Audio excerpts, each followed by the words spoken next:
Boys Nation? Welcome to the Double XL Show live. And as you can see with us, we have on the screen Mr. Bryan Broaddus. Thank you for joining us on the show today. Thank you very much, guys. I think the last time, I was kind of worried you didn't want me to come back. So, but no, it's nice to have an opportunity to visit with you guys again, and hope everybody out there is doing well.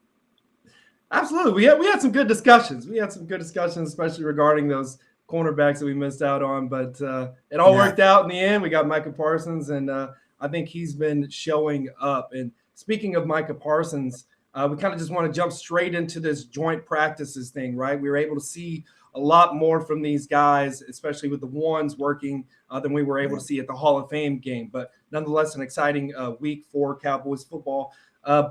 But joint practice specifically, when you start thinking like seeing Micah Parsons out there, and I believe he had a batted ball, a pass breakup, and he looked really good. But I mean, what have you been able to see from him for the most part of training camp? Is everything as advertised? Yeah, it has been. And, the 10 days that we got to go to camp, for 105.3, the Fan, and to evaluate. And the first thing you notice about Micah Parsons is physically how big he is. And I was very impressed by how like I say, physically he looks, but I'm super impressed with how much they ask him to do, and he really doesn't short circuit it at all. And if you talk to people at Penn State about him, they'll say, listen, we just put him out there and let him play. We didn't try and mess with him and, say, oh, you have to do this technique wise or that and the other. And, I was like, Jeff Kavanaugh and I were standing there one day watching practice, and he's at one end of the field rushing the passer, hand on the ground, doing a rep in a pass rush drill. The very next play, he's intercepting a ball underneath in coverage on the tight end. And you're thinking, okay, how many times have you seen back-to-back plays where a guy's pressuring and then another guy's making an interception in coverage? And I think with him is that not only do you have the physical makeup of just an impressive-looking player, but you have a guy that seems like that everything that they're putting on his plate, he has taken and gone forward with. You don't see busts with him playing. I mean busts like assignment busts. It's like he's pretty much – him, Van Der Esch, Smith, him and Van Der Esch, him and Smith. I mean, they're throwing him a lot of things, and he seems very capable of picking all of it up. Yeah, you know what? Speaking of Smith, how are we feeling about him? Seeing him at camp, it seems like I'm not seeing a whole lot regarding him, which is not necessarily a bad thing, right? I have seen a few plays he's made throughout training camp and whatnot, but not so great in coverage. Does it look like we're going to keep Micah Parsons? We're going to get him on the field in that starting role and just let him do his thing, or they thinking maybe LVE and Smith? What is that looking like right now? Yeah, we had a discussion today on our show on 105.3 about that. We were talking about what linebackers, given the health of all the linebackers, if all the health's perfect for the whole entire year, who would play the most snaps? And we kind of came to the point of either Parsons and Van Der Esch probably being the top there, one, two, one or the other, however you want to put them. But then we were also talking about Keanu Neal being the third, and then Jalen Smith being the fourth. And so, depending on how you play, how they're going to play their coverage. And they're in a situation too where I think in the scrimmage the other day, they're learning about with stuff, what they can and cannot do with some of these players. And the things my eyes have told me about watching Jalen Smith play is that unless he can grab onto a receiver, they've asked him to do some things. They've kind of tested him in a way of like, okay, we're going to ask you to play in a tight slot, and you're going to have to take this tight end up the field, or you're going to have to take this back up the field. And what's happened with Jalen is he has to grab. The first thing he does is he has to grab and then stop the momentum of the receiver out into the route. And then that kind of puts him into position. But then he got caught in a situation the other day in the Rams scrimmage or the practice where they ran the slot behind him, and his job was to pick up the slot coming across, was Robert Woods. And Woods is one of the best slot players, I think, when it comes to inside breaking routes and stuff across the middle. I mean, how many times have we seen Goff throw the ball to him on the move, and him make a big play? So that's a tough cover. So he's the first problem he has is the slot's to his left, the slot comes across behind him, he steps forward, and then he has to turn. But Woods is already behind him in separation. So it's one of those things where you get that on tape in practice, and you're going, Dan Quinn and the staff's going, hey, let's not ask him to do that anymore. Those are the kinds of things that you don't want to do that stuff in a game, and then all of a sudden it turns into a huge play. At least they're doing it in practice where they're figuring out. And I think that Dan Quinn and George Edwards, the linebacker coach there, I think they have an idea that, hey, you have to play Jalen Smith going forward. You can't play him laterally, and you can't ask him to play in too much coverage because, again, his ability to burst off his foot is sometimes it's there and then sometimes it's not. And that's kind of what you're dealing with right now. But I think that Jalen Smith is kind of understanding that too. I've seen some quotes from camp with him about talking about leadership, how much is he going to play. I think he understands what's about to happen to him. I really do.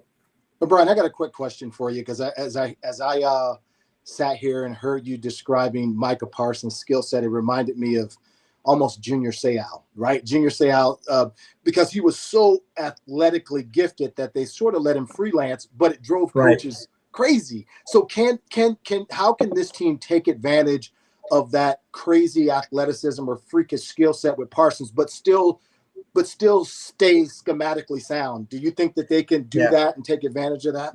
Yeah, I like your comparison to Junior Seau. I think he's a little bit shorter Willie McGinnis myself. When I look how physically Willie McGinnis was a big man. He rushed the pass, but he's a kind of a linebacker hybrid player, occasionally had to cover and stuff. But I think that the things that when you're talking about with the Junior Seau, and I remember scouting him, a long time ago in San Diego with the Chargers, instincts. He was more like a Sean Lee kind of a player where you saw when it was he read formation and then he was gone. And I think that Micah is one of those guys that sees formation and he's gone too.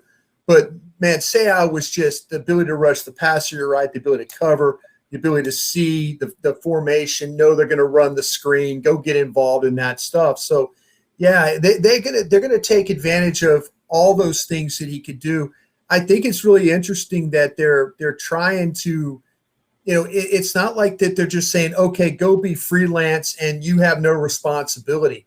They're giving him responsibility in coverage. They're giving him responsibility as a blitzer, and they're giving him responsibility as a rusher on the outside. So it's not like they're saying, hey, just go be a football player. They really feel like, though, that schematically that he can do everything they want him to do. So, Bryan, talking about all those different responsibilities that he has and going on, and I know Cowboys Twitter kind of lost their mind when he had the green dot last week. Who do you think of the linebackers is going to have the green dot? Well, yeah, and I learned this about the green dot stuff too, is because in a preseason setting, you can have as many as you want to have the green dot. So I was thinking, okay, well, here he's in the game, green dot, is he going to be the primary play caller?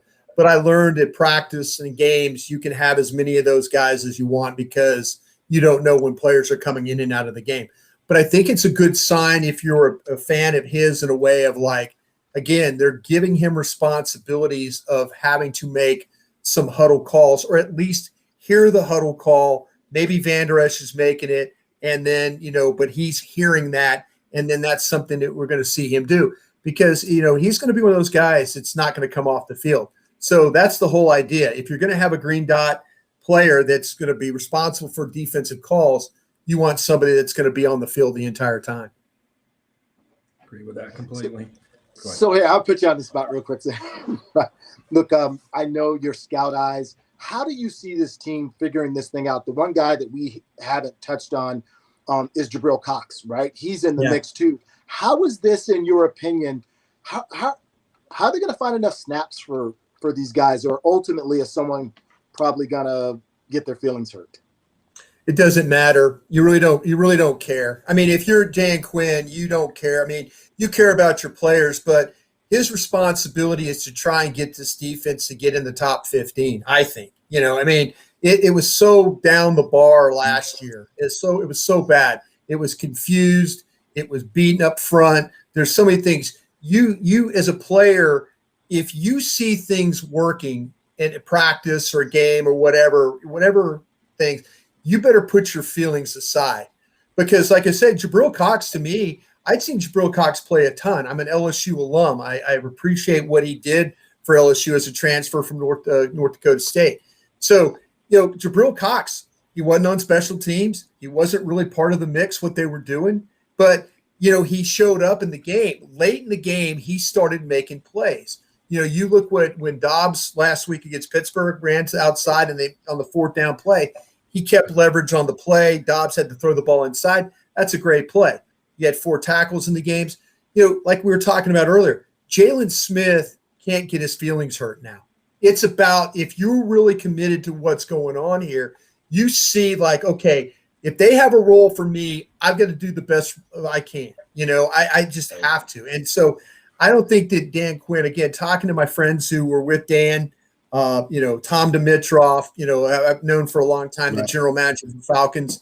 Mm-hmm. Tommy's like, you're going to love this guy. You're going to love Dan Quinn because he's fair with the players. He's a great teacher. He knows how to scheme. He was on the podium today talking about the year he took off. He's like, how can I make the scheme better? That's his job. Make the scheme better, make the players better. If you're one of those players that's not playing, it's probably your fault. That's what I say about training camp. Players, coaches, and scouts don't cut the players cut themselves because you either don't learn and you don't get it and you don't perform well and you cut yourself. So I don't think that really Dan Quinn or any one of these defensive coaches really have time for how you feel. Their responsibility is how to get the best 11 on the field. And then when they go to some other packages and stuff, the sub packages and stuff, to get the best 11 on the field again. So I kind of think that's one of those things I really wouldn't worry about too much. So speaking of cutting themselves or the best 11 on the field, I've heard you discuss that. I believe you had a list, right? You had a list of the best players at training camp, and you kind of numbered them 1 through 15, I believe. Your 15 best players. Yeah. So you had Anthony Brown at number 9. I did. That is so curious to me because what we see obviously is so different from what you guys see or actually at camp. But whenever we're watching, I mean, it just seems like every play that I see with him involved, a receiver's making a catch on that. So that's and it's, I think in camp with him, I think he's actually, if you look at him and the way he played, Diggs is the one they really pick on in camp. If you really want to be honest about when you sit down and watch, in that trench area, Diggs gets picked on. The one thing that Brown had shown to me in practice, and again, he got caught in a situation the other day on that Claypool ran that route from the slot where he went on the out and there was separation. Brown wasn't ready to play. I mean, Brown was literally on his heels, not ready to play, and you can't be like that. But the thing we've seen in the 10 practice or the 10 days we got to watch practice, I was impressed by Brown. I was impressed by the way that when they did have him do some coverage things, he was in position. I thought he played the ball pretty well in the times I saw him play. I thought what these corners have had a problem in the past of not stepping up and being physical and making tackles. There was a time where Zeke bounced the ball, spilled the ball the outside. Brown comes up, he takes on a blocker. Now the linebackers come from the inside and they make the play. Those are the types of things that you would hope for with Brown. I personally feel like that Brown has had a really good camp. And again, the times I've watched him, when the ball doesn't go, what I've been trained myself to do is when the ball doesn't go to a guy, watch though the other side of the field and see what you find out. Did that guy play his technique? Do you allow his guy to be open? Was there separation? Was there a bust? There was a lot of really positive things. Now, again, you're right. That game against the Steelers the other night, that was poor on Anthony Brown's part for him making that play. And we've had this discussion on our show again about the way that Canada's playing. Would you consider playing Canada in the slot and taking Brown out? I mean, that's something that I'm thinking with Canada the way he's playing, It's like, I mean, sure, but will coaches do that? Probably not.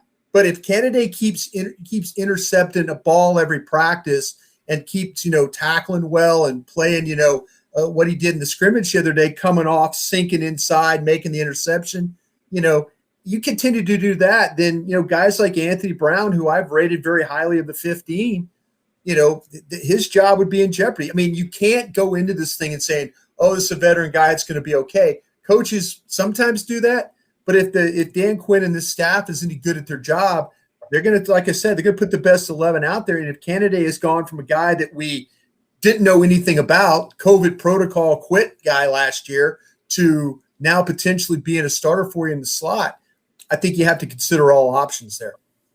Brian, what do you like about – I'm sorry. Go ahead. Go ahead, Zeke. Go ahead, Zeke. Do you give him some – I guess – so with Brown, do you think it's like a veteran type of deal where these coaches are looking at him and saying he's putting us in – like he's more knowledgeable, he's been in the game longer, rather than opposed to, trusting a rookie, right? Yeah. Last year with coaches, because of the pandemic and they had no preseason games – there was no really battle for positions. And I always laugh about this now. I used to think about on DallasCowboys.com, we used to lose our mind with training camp battles. There's never really a battle. Right. It's like the coaches, and I was talking to a scout in the league about this. It's like, hey, have you guys been going to training camp? And the guy told me, we don't go to camp. And I said, why not? And he goes, well, the coaches are going to pick who they want and they're going to play who they want. We're just going to go out and pick the play or find the players for them, and they're going to make the decision. Coaches will always go back to what they feel comfortable with. Now we'll see if Joe Witt, the secondary coach of the Cowboys, we'll see how comfortable he is with Brown playing in the slot. Now, Brown in practice and stuff like that, like I've said, I think has done a pretty good job. But that Pittsburgh game wasn't a very good game for him, even though the limited reps he played. So coaches are always going to play who they want. They're always going to put on the guys on the field who they feel the most comfortable with until proven wrong. But then the minute they're proven wrong, then they'll probably play the guy they should have played in the first place.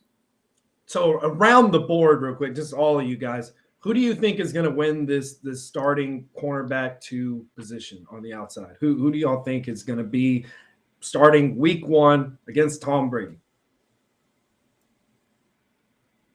I'm waiting for you guys. Go ahead. I'm seeing a bunch of question marks, right? Yeah. Who would I like, or who do I think they're going to start? I think Diggs and Brown, at CB1 Diggs too. and Brown. I mean, I haven't seen enough out of Joseph that they're gonna pull him. So fair. Yeah, I think I would love to see Joseph. Joseph wasn't in shape and ready for the OTAs, the mini camps. He just wasn't. And then Wright came in and got really good got momentum, at OTAs and mini camps. And then we got to training camp. Wright actually disappeared for a while. There was times where Wright wasn't as involved as he was in the OTAs and the mini camps. Thought he played pretty well last week in the game. But I think Joseph is far more talented than Brown. But again, it goes back to the coaches. Will they play a rookie out there? Will they play a second-year guy? Will they play a rookie? Joseph can handle the job. He really, really can. But I think that Joseph needs to find a way to play well, against Arizona. I think he needs to, and I thought he played pretty well the other day. They really didn't attack him. They went to right side is what they did. Yes. So, but when you're sometimes, like I say, you got to evaluate that side. I'd be interested to see more routes at Joseph to see if he can handle it. I think he can handle it, and I'd like to believe he could start. But again, what I said about the coaches, they'll probably go with the veteran guy. And that's the thing too. Talking to my guys in Atlanta about Joe Witt. Witt wants somebody on the other side that can run. You got a little bit of a slower guy at Diggs, but a physical player. He wants somebody on the other side. They were telling me that he's really big on a guy that can run. Joseph can run. Brown can run. Those are the kinds of things. I think it's going to be one of those 2 guys to get that opportunity. And I kind of hope it's Joseph myself, but the coaches will go with Brown, at least to start.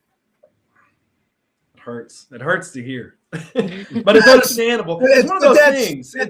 It's something, like I said, I've been doing this since 1992. It's what you deal with. You could tell those coaches, like, you go in there and you talk about, well, this guy's done this and this guy's done this and this guy's done this, and then the coach will remind you, well, what about the one time he did this and what about the one time he did that? and you're like going, okay, I get it. You want to play with a veteran guy until proven wrong. That's what it is. And again, I'm with everybody. I hope it's Joseph. I really, really do. But I'd like to see him win this thing by going out and really covering well against Arizona, really covering well against the Texans the following week. I don't know how much he's going to really play in that final game, but I'd like to see him at least have a couple back-to-back games and maybe take this job. So you for think Bryan, that, I agree with you, by the way. I would love to see Joseph, and here's where, from a fan perspective, the coaches got to do their jobs, but it gets sort of frustrating for us as fans. And we've seen over the years where the team gets to that philosophy instead of playing youth. Right, they drafted these guys. Wouldn't you like to see them, whether it is or not, unless they're not handling it at all in practice? I like to see, Wright and Joseph get on the field. The only way they get better is getting reps and getting them on the field. They're not going to get. Do you agree? I know you get better in practice, but unless they're Right, they get a lot of work. Got to find a way to get them, experience field. I mean, you drafted them second and third. The problem is, as a fan base, we're tired of seeing Brown, and we're tired of seeing guys that played on a defense that was historically bad last year. That's what we're tired of. We're like, give me Wright, give me Joseph, give me Candidate, give me somebody other than the guys that were giving up plays. But coaches look at it like, well, I trust this guy, and I've talked about Brown in a positive way at practice. It wasn't good the other day in that game. And that kind of reminded me like, okay, now I remember why. Now I remember why that, the way it is. But yeah, the thing about Dan Quinn went to Lexington, Kentucky and worked Joseph out. He knows the player. He went to Corvallis, Oregon. He worked out right. He knows these kids. He knows what if the defense turns around, it's two reasons. Dan Quinn's a damn genius, and the players that he handpicked are going to make the difference. That's how this defense is going to turn this thing around, and hopefully they'll play those young kids sooner than later. I'm interested in them getting Golston on the field. I need him. Here he goes. He gets hurt in the damn conditioning run before we even start. He hurts his hamstring in the conditioning run. So now we lose a whole time in Oxnard because of a conditioning run, and a guy that you want to see play. So, throw as many of those young guys out there and see if it works. Because again, historically, we've seen that other group, it didn't work out as well. Right. Good deal. Hey, Bryan, I want to jump onto the other side of the ball, and can we talk a little Sure. bit about Connor Williams? I got one last question because you, okay. Cam. Huh? Go ahead. No, go. You ask it. got a question? Go ahead. No, we were delayed, Cam. Huh? He's froze up. Go ahead. He's froze. Okay. No. So let's talk about Connor Williams. Is the word that we're hearing true about him at center, and that there might be a battle between him and Tyler? Would there be a swing with McGovern taking over to there? And we can talk about him manhandling Darnold. So that was kind of cool. Yeah, you know what? I'm guilty of throwing a lot of dirt on Connor Williams. I really am, and I think Connor Williams has had I think Connor Williams has had a really good training camp. The practices I got to watch, not so much what he did against Aaron Donald, because you can then watch Aaron Donald in a playoff game, handle those guys inside. That was just a bad thing for all those guys overall. But I think the thing with Connor Williams is, to me, I'm such a fan of Connor, of the Connor. I'm going to say Connor McGovern. Well, Connor McGovern. It's not, I'm a big fan of his. So to me, him, I would like to see him somehow get on the field. Now, putting Connor Williams at center, I think is not a bad plan, because what I think Connor Williams is more athletic than Tyler Broaddus. And you could watch that. You could see that when he does play center. You've got Tyron Smith, Connor McGovern, and then you've got an athletic guy at center. So you got power on the left side. You've got a center that can make the defense get cut in half by getting to the second level and doing all that stuff. There's times when you watch Broaddus, he ends up on the ground.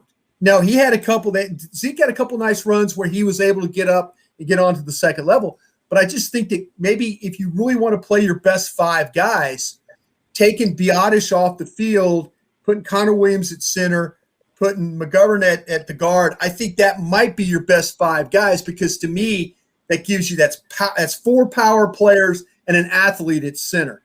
Think about the Cowboys back in the day when they really were really good, winning Super Bowls. It was Mark power Stepnowski. on that. It was power, and it was Mark Stepnowski playing center is what it was. It was a light, undersized guy that was able to cut the defense in half. So I don't know if they would do that. I appreciate the fact that they're trying to work Connor McGovern at guard and then Connor Williams at center. Me, personally, I appreciate them trying. Definitely. I just want to take a moment to say thank you to everybody who's in on the chat and joining in live with us. We're also giving a free T-shirt giveaway for anybody who can answer this one specific question. It'll be one T-shirt to whoever can answer this one specific question, and it is: where did the Cowboys hold training camp during the 1963 season up to the 1989 season? So make sure y'all put that in the chat, and we'll get you that free T-shirt. So, but you make a good point, Bryan, and this is Cam was right along the same path that I was.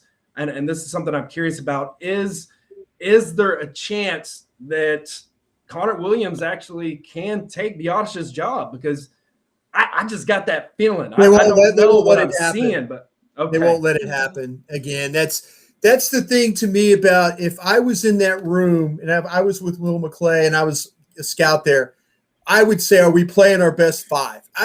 It's really tough to replace Travis Frederick. It is a huge, huge job. You're talking about a guy that was a good athlete, was very smart, and for us to think, oh, well, here's a Wisconsin guy, we'll plug him in. You got a guy that is very smart, but he's not the athlete. He's not the guy that you would think that like I was talking about, that player that can cut that defense in half. And to me, I would like to think that it's getting the best 5 on, but it's not going to happen that way. And again, it's, McGovern it's going to be another year of being a backup guy. And, you talk about a guy that, McCarthy likes to stand up there and kind of BS us about, oh, well, Terrence Steele got better, and, he got, all this and that and the other. And you're like, no, he hasn't. He hasn't gotten better. Now, if you watch Connor McGovern play, yes, he's gotten better. He's gotten stronger. He's gotten quicker. He's gotten more powerful. Yes, I could see that with my own eyes, So, and then he talks about McGovern. He's like, well, yeah, you talk about jumps. I'm like, hallelujah. The guy's not lying to us right now. So, that's the kind of stuff. But I'm about getting the best 5 on the field. And if it means playing Connor Williams at center to get McGovern, and now McGovern played center at Penn State, but he's a better guard than he is a center. And I want to keep him next to Tyron Smith, because that's 2 really strong guys playing on that left side. Right. Yeah. Right. Zeke would love it too, I'm sure. He would. Absolutely. Hey, we do have a winner. We do have Our a dear winner. friend Jesse. Jesse, what's up, man? Thousand Oaks is right. I will make sure to get you that free T-shirt. Cal Lutheran University. That's right. That's where they did it at. Interesting information. Just make sure to hit me up on Twitter, DM me, and we'll get that figured out. Okay, so D, I know you had a question you wanted to ask before we switch over to offense. Well, and because Bryan, you kept, you had Brown like Zach, and you had him ranked up there at 9. What do you see specifically about him that you like? Is it his feet, his hands, his hips? What You see every day that you like. Yeah, the fact that I was talking about earlier, there was times where he was on the force, when the ball would spill to his side, and I like corners that like to be involved, and he was playing like a guy that was committed, that was being involved. I like that. I like the fact that he would step up, he'd take the receiver on, throw him away, ball's there, he's in on the play, linebackers are coming, he's that force guy. The fact he's one of the quicker players you have in the corner, the fact he can play the outside, the fact he can play in the slot. I think there's some versatility to him that way. I felt like that he was having the type of camp where it's like he looked like a different player, where he's like, listen, they might put me out there as a starter, and I might need to be ready to be a starter. And, with all the guys that they drafted too, it's like people trying to take his job. So I felt like that he was at training camp. He came in, good attitude, played well. Again, that play the other night was a bad play. That's just a bad play. He wasn't ready to play football. And so to me, I see a guy that's pretty competitive, and, the coaches will probably continue to say, because he's a veteran guy, until Joseph or Wright or Kennedy or somebody like that's ready, then, we'll see how that plays out. So speaking of corners, getting back to that, there was the recent rumor of C.J. Henderson from Jordan the Jaguars. Lewis be worried? What about playing slot or just overall? From Kennedy? Is that what you're talking about? Yeah. You asking about Kennedy playing the slot, Jordan Lewis? Is that what the question was? Overall, I guess. We freeze up again. Which one are you talking about? Yeah, they're going to carry 7 corners, but the 7th corner is C.J. Goodwin. So they're going to carry 6 corners. They're going to carry 6. I think Jordan Lewis is on this team, but they're going to carry 7. C.J. Goodwin's really not a corner. He's a special teams player, but the numbers are going to say 7. It's going to really carry 6 players is what they're going to do. Well, there was never any danger of Lewis not making the team. What are they paying him? 2.5? What is it this year or something? Yeah, it's one of those things where they've got to figure some things out. You're right. They've got to figure some things out. Can the young guys take over for some of these older guys? And that's the questions that Jeff Kavanaugh and I on 105.3 were asking. Like, okay, you got Kennedy now. Is Kennedy a guy that have you seen enough of him playing in the slot that you're like going, well, maybe this guy is our best slot player? And then boom, you throw him out there, and he's better than Jordan Lewis. Then you use Jordan Lewis in the dime packages. Maybe I've always thought Jordan Lewis might even be like a safety, before they got Malik Hooker. I was kind of thinking, well, maybe you move Jordan Lewis to safety, give him some reps there, and let him see if he can play some coverage that way. I was talking to Todd Archer the other day about practice, and he said, he's like, listen, Jordan Lewis had one of the best practices I've ever seen him have. So maybe things are starting to – I hope it's not too late, but, we'll see how it all plays out. Is it a serious consideration to even think about Kennedy on the outside?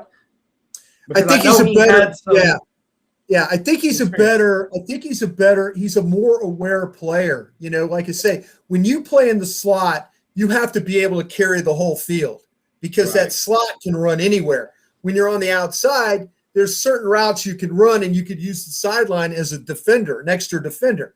So I think that with Kennedy, you watch him play, and you could go back, and in 2019, you go back and watch the Ravens play.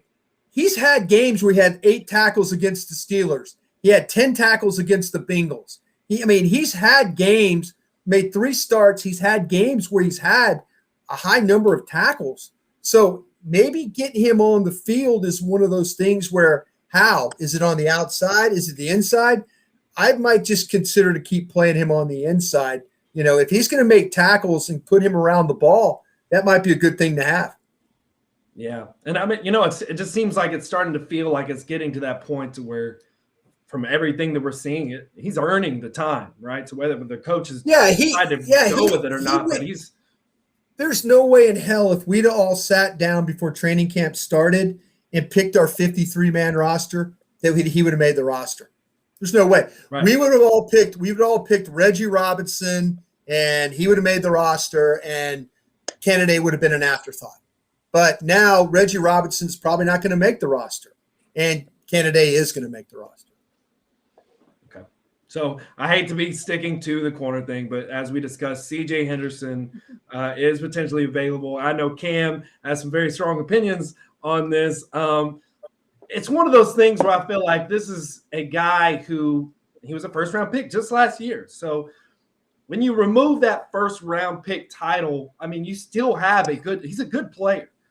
The concern for me is what is going on there for them to want to move on that quickly, right? Is there a conflict with Urban Meyer or whatnot? But the thing that intrigues me about him, and I even heard Jeff say this, Jeff Kavanaugh, your co-host over there, at 105.3. He said the idea of getting him for the next 3 years at the price of $2 million a year, just with the potential that he has, it's intriguing. It is. So I think it's actually 2.5 million for all 3 years, isn't it? For the 3 year on the rookie contract, because most of his money was in a bonus signing.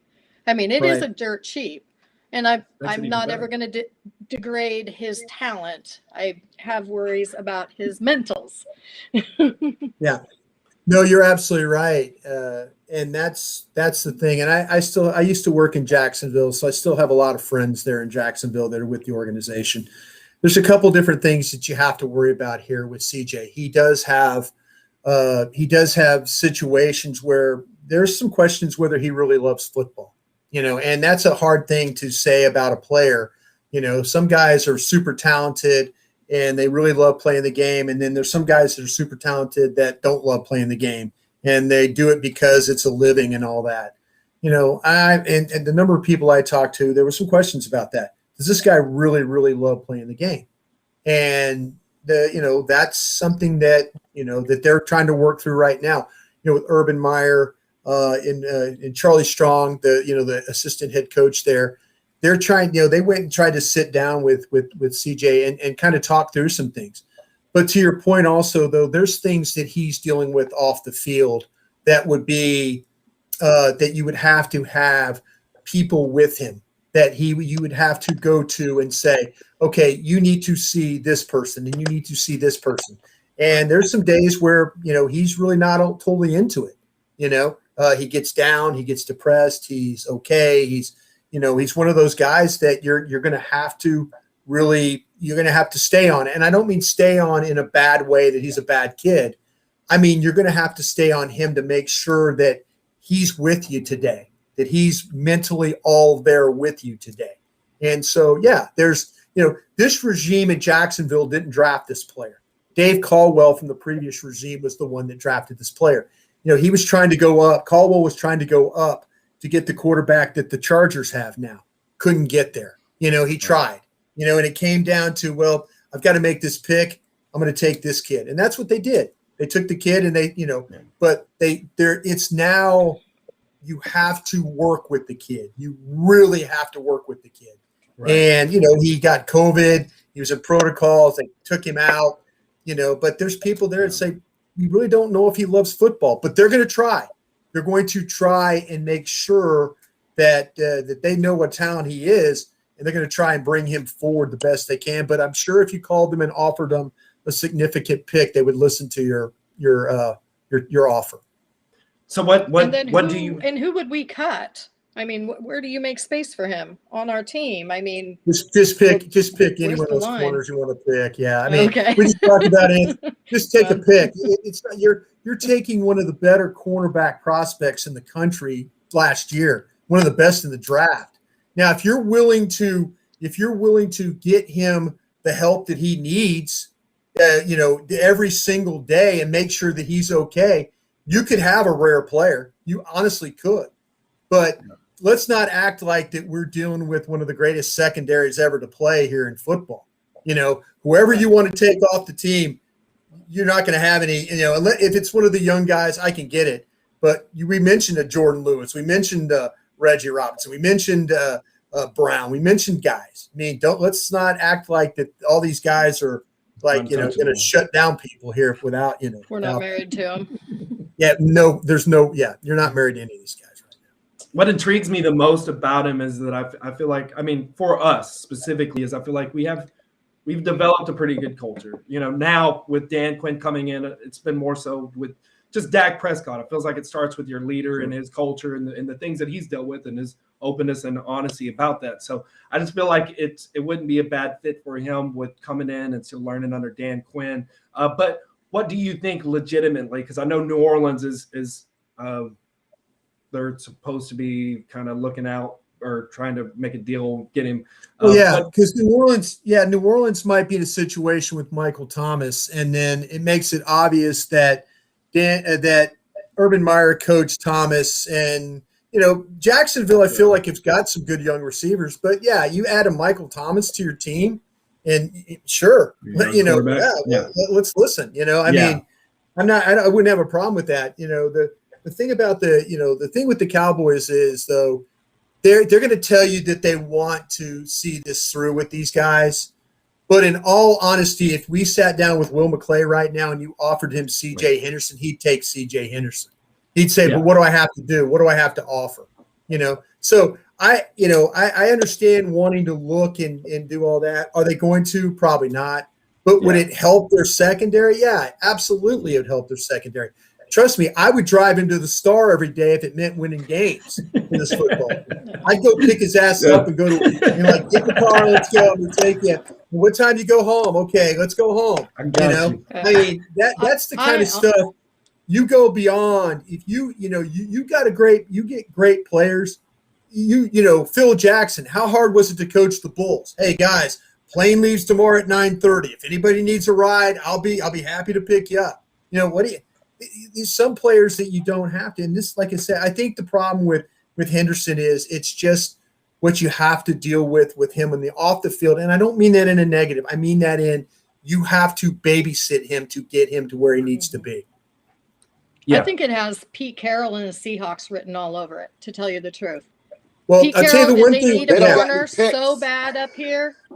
No, they'll figure it out. They will mortgage the farm. They've already proven that they will figure it out. But they are desperate. Their secondary is horrid, and he's a Pete Carroll kind of, I will take care of him kind of guy. It feels very Seahawky to me. This is what I learned. John Snyder was my intern at Green Bay. He's my $3.5 million intern now because he's with that GM with the Seahawks. Snyder told me something about Pete Carroll that I thought was fascinating. I didn't know this about Pete. He says Pete is okay taking the guy that might have problems. He goes, John in the Green Bay system, we were not always looking for troubled guys. We were kind of looking for guys that love football and all this stuff like that. We were trained a certain way. And John said the one thing Pete taught me was I could draft maybe guys that have some issues because I'm going to coach them. I'm going to coach them. I'm going to love them. I'm going to care about them, and they're going to win us games. John said, he goes, I didn't want to draft guys that had those problems. He says, but Pete's convinced me that you give me a guy that's a good football player with a problem, he goes, we'll be just fine. So you're right. I mean, Seattle, there's a lot of teams that could use a corner like this. Like I said, I mean, I'm not the only one that believes that you need to go drive and help the kid and get him to where he needs, as long as he's playing good football for me. But the problems with you talk about, does he really love football? That's what you got to find out. Does he really love football? And, if you don't love the game, this is a hard game to play. Trust me, it's a hard game to play if you don't love it. Yeah, completely understand that. All right, so we are kicking off Hard Knocks here in about the next 15 minutes or so. So just ending all this whole conversation, I think joint practice all together was good. It was great seeing the ones again, kind of going out there. I felt like we got more. And I'm excited. I'm excited about Hard Knocks. I feel like there's going to be it's going to be a lot of TV, right? There's going to be a lot of characters and everything. But I love content. I'll take all the content I can get. I want to see these guys up close and personal and their life stories and whatnot. But you wouldn't say that if you had to live this. If you had to be a part of Hard Knocks, you would. Like I told you, before we came on, I was on Hard Knocks in 2003. I have not watched a Hard Knocks episode since. So this will be the first time do the math, since 2003 that I have not watched a Hard Knocks. And the only reason I have to do it now is because I'm in the media and I have to talk about it. So, yeah, to be honest with you guys, it's the ultimate pain in the ass. It really is. You get guys you get actors. And I'll tell you what, the Cowboys didn't have their scouts in Oxnard this year. I'm going to tell you, I believe why they didn't have their scouts in Oxnard, because they didn't want to have that big meeting where they're talking about personnel and then Hard Knocks is in there filming everything you do. I've been a part of that, where all those cameras are in there and guys are pontificating like they're on the Senate floor, like, well, we need these players. And, and I'm like, what the hell are we doing? And I remember there was a coach, Clancy Pendergast. Clancy was a coach that coached the linebackers at Dallas when we were there. And I remember walking on the field, And I walk up to him and I'm talking to him. And he starts talking to me about something he's never even talked to me about before. He's like, well, these linebacker drops and all this. I looked down at him. I said, are you wearing a mic? He goes, yeah. I go, get the hell away from me. He was just, it was his day to be filmed, but he was like, well, these linebackers, they're playing with good depth. And, I'm like, bro, you are the biggest BSer there ever is. I mean, I go, get your ass away from me. That's what it was. It was, everybody was like, well, let's talk about player personnel in the way that we, and I'm like, what a joke. What a damn joke. And I'm sorry, Hard Knocks. You hustle. I give them credit. They hustle. They're around. They're everywhere. They hustle. But to me, it was one of the worst experiences because nobody in the meeting rooms is honest about the team when there's a camera in the room. Nobody's honest about it. That's why your team's 5-11 every year. One of the reasons. One of the many reasons. Right? Yeah. Why your team's 5-11. Dave Campo at SeaWorld in a wetsuit. Come on, really? What are we doing? Hey, what are we doing? That was bad. Yeah, that was bad. What are we doing? We're in a damn wetsuit during training camp at SeaWorld. Come on, man. Seriously. If you guys want to go through all that experience, have at it. You can count me out on that. I got to say this, though, to the rest of the NFL and any talented player, if we can get you to come to the Cowboys, Brian Broaddus will personally drive you back and forth to practice. Hey, listen, my man Randy Gregory, Randy and I have a history where I was terrible to Randy Gregory. And I told the story on the radio the other day. Randy, my son Bennett, was working the training camp one year in the video department, 14 years old and working. And Randy befriended my son. But Randy didn't know that Bennett was my son. And I remember walking into practice with Bennett, and Randy was walking in, and Randy looked at me and looked at Bennett, and he goes, "That's your dad?" And I go, "Yeah, I am." And that's when I apologized to Randy because I didn't know. I later learned in life what his issues were. I learned. I had friends at the NFL office that were telling me things that were going on about his case. I felt so sorry for Randy. I honestly felt terrible for him. And Randy, I apologized to him. I said, when I was standing, I said, listen, I owe you an apology. I said some things about you that were hateful, terrible, and I apologize. And Randy forgave me. He said, don't worry about it, man. He goes, you got a great kid there, by the way. And Bennett and him really hit it off and stuff. And I said, well, thank you. Well, Randy and I have since talked and stuff. And I'm trying to get Randy on our weekly show on 105.3 because he's a great speaker. He's got a great story. You hope for the best. But honestly, if Randy Gregory needs a ride to practice every day for 12 and a half, 13 sacks, I'm all in. I'll go pick him up, get him coffee, get him dip, and we'll get to the practice facility and make sure this thing works out. We'll pay for your gas. Right. Hey, Brian, I got one last quick. Sure. Oh, sorry. Go ahead. And this is probably going to break my heart. Tell me what wide receivers make this team. Are you thinking about Simi being the sixth one? Is that your question? Or who do you want? I think it's going to Malik. I think it's going to Malik Turner, and I think it's Simi, and I hope that they might try and protect him so he doesn't go to the practice squad because somebody else will snatch him up. Yeah, I think that, to me, I know for a fact, and John Lynch even said it in the Hall of Fame game the other night. He said, he was talking about Simi and all that stuff. San Francisco was going to take him in that round. San Francisco was right behind Dallas in the order. And when they drafted him, my guy in San Francisco called me and said, you just took my guy. And I said, oh, really? And he goes, oh, we love the kid. So I have a feeling that Malik Turner will probably not be here. I think if they keep 6, they'll protect the draft. I think your guy will probably end up staying. That would be my guess. That would be my guess. Nice. Kind of makes me happy. That's a good thing to hear. Even though Turner's playing better. I know. I get Turner's it. playing better. I get it. He really is. And honestly, this is me with my heart, not my football brain, going out there. And it's amazing that somebody that pulls for the Washington Huskies would pull for somebody from Stanford. So that's kind of weird. I But know. that is a little but strange. I like I the don't- It is a little kid. strange. I Yeah. don't. I know it is, but I just like him. He's one of those personalities. You have to get past it. You know. Sure, you're right. You're right. You can get pulled in by the Absolutely right. personality. Yeah. And one more question. I believe Daryl had a question for you about the Hall of Fame. Hall of Fame Froze. question? He still froze. No, he's moving. I could see him My moving. last question because I'm on the clock. You got a question?